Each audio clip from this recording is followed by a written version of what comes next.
Mr. President, Secretary General, Excellencies, ladies and gentlemen, I'm honored to address the United Nations General Assembly once again. I congratulate His Excellency Mr. Volkan Bozkır on his election as the President of the 75th session of the General Assembly. We also appreciate the skillful leadership of the outgoing President, His Excellency Tijani Mohammad Bande, especially during the COVID-19 crisis. We commend the leadership of the Secretary General in these extremely turbulent times. Mr. President, since my government assumed office, our consistent effort has been to fundamentally transform Pakistan. We envisage Naya Pakistan to be modeled on the principles of the state of Medina, established by a holy prophet, Muhammad sallallahu alaihi wasallam. A just and humane society where all government policies are directed at lifting our citizens out of poverty and creating a just and equitable dispensation. To achieve this goal, we need to have peace and stability. Thus, our foreign policy aims to have peace with our neighbors and settle disputes through dialogue. Mr. President, the 75th anniversary of the United Nations is an extremely important milestone, as this is the only body in the world that can help us achieve our goals of peace and stability in our neighborhood. This is also time for us to reflect whether, as the United Nations, we have been able to realize the promise we collectively made to our peoples. Today, the foundations of the world order, non-use of or threat of unilateral force, self-determination of peoples, the sovereign equality and territorial integrity of states, non-interference in their internal affairs, international cooperation, all these ideals are being systematically eroded. International agreements are being flouted and set aside. Renewed great power rivalries are leading to a new arms race. Conflicts are proliferating and intensifying. Military occupation, illegal annexations are suppressing the rights of human beings to self-determination. According to the respected professor Noam Chomsky, mankind is at even a greater risk than it was before the First and Second World Wars in the last century. And this is because of the threat, increased threat of nuclear war, climate change, and sadly the rise of authoritarian regimes. We must come together to prevent such a catastrophe. We believe that the driving force in international relations must be cooperation in accordance with the principles of international law and not confrontation and force. We all must emphatically reaffirm our support for multilateralism. Mr. President, the COVID-19 pandemic has illustrated the oneness of humanity. In our interconnected world, no one is safe unless everyone is safe.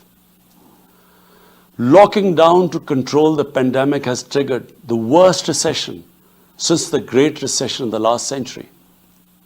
This has hit the poorest countries the hardest, as well as the poor in all the countries. In Pakistan, we realized very early on that if we imposed a strict lockdown, the type that several affluent countries had imposed, we would have more people dying of hunger than the virus. Therefore, we adopted a policy of smart lockdown. While concentrating on the hotspots, the virus hotspots, we opened up our agriculture sector immediately and then followed it up by the construction sector, which employed most of the people.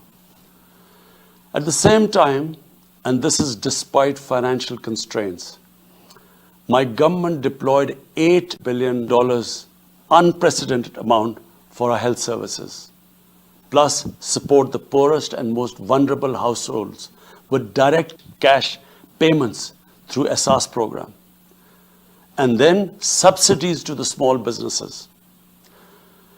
Even though our smart lockdown was heavily criticized in the beginning, but thanks to the Almighty Allah's grace, we have not only managed to control the virus, stabilize our economy, but most importantly, we have been able to protect the poorest segment of the society from the worst fallout of the lockdown.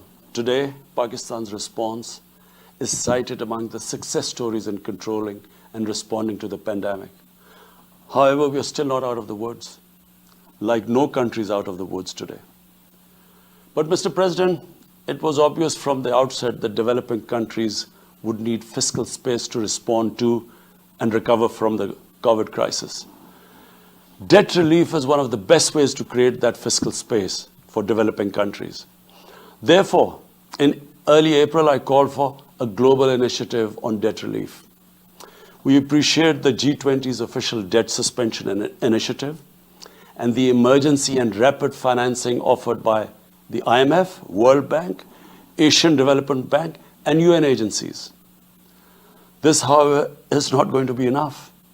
The IMF has estimated that developing countries will need over $2.5 trillion to respond and recover from the crisis. The official debt suspension will need to be extended and expanded. Additional debt relief measures will also be needed. Development banks should ensure adequate financial inflows. Rich countries have generated over $10 trillion to finance their own response and recovery. They should support the creation of at least $500 billion in new special drawing rights for the developing world.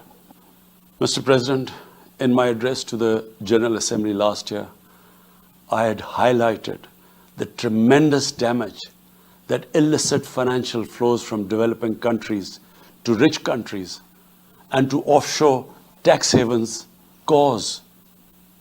This leads to the impoverishment of the developing nations. Money that could be used towards human development is siphoned off by corrupt elites. The loss of foreign exchange causes currency depreciation. That in turn leads to inflation and poverty. The quest for getting back these stolen resources is nearly impossible, given the cumbersome procedures. Moreover, the powerful money launderers have access to the best lawyers. And sadly, because they are the beneficiaries, there is a lack of political will in the rich countries to curb this criminal activity. Mr. President, if this phenomena is unaddressed, it will continue to accentuate the inequality between the rich and the poor nations, and eventually will spark off a bigger global crisis, a far bigger global crisis than the present migration issue poses. The rich states cannot hold forth on human rights and justice when they provide sanctuary to money launderers, to their looted wealth. There are robust anti-money laundering and anti-terror financing regimes. I call upon this Assembly to take the lead in efforts to build a global framework to stem the illicit financial flows and ensure speedy repatriation of stolen wealth. It is important to realize that the aid that flows from rich countries to the developing world is minuscule compared to the massive outflows by our corrupt elites. Mr. President, this year, I must again reiterate the threat posed to mankind due to climate change. Unprecedented fires in Australia, Siberia, California, Brazil unprecedented floodings in various parts of the world, record temperatures, even in the Arctic Circle. This should make all of us worried for our future generations. Commitments made through the Paris agreements must be fulfilled. In particular, the commitment to mobilize $100 billion annually as climate finance.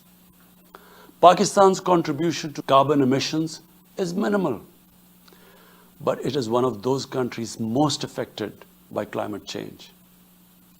Yet, we have decided to take the lead as we consider addressing climate change a universal responsibility.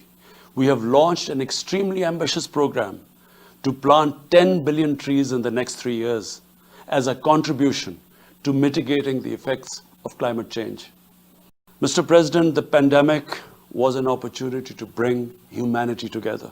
Unfortunately, it has instead fanned nationalism, increased global tensions, and given rise to racial and religious hatred and violence against vulnerable minorities in several places. These trends have also accentuated Islamophobia. Muslims continue to be targeted with impunity in many countries. Our shrines are being destroyed. Our Prophet Muhammad ﷺ insulted. The Holy Quran burnt. And all this in the name of freedom of speech.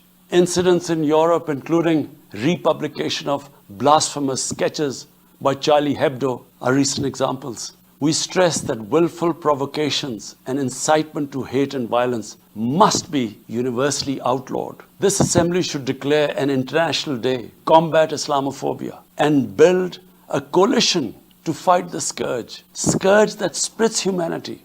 The one country in the world today where I'm sad to say the state sponsors Islamophobia, and that is India. The reason behind this is the RSS ideology that unfortunately rules India today. This extremist ideology was founded in the 1920s. The RSS founding fathers were inspired by the Nazis, and they adopted their concepts of racial purity and supremacy. While the Nazis' hate was directed at the Jews, the RSS directs it towards the Muslims and to a lesser extent, the Christians. They believe that India is exclusively for Hindus and others are not equal citizens. The secularism of Gandhi and Nehru has been replaced by the dream of creating a Hindu Rashtra by subjugating, even cleansing India's 200 million Muslims and other minorities. In 1992, the RSS destroyed the Babri Masjid. In 2002, some 2,000 Muslims were slaughtered in Gujarat, and this was under the watch of Chief Minister Modi. In 2007, over 50 Muslims were burnt alive by RSS arsonists aboard the Samjhauta Express train. In Assam, around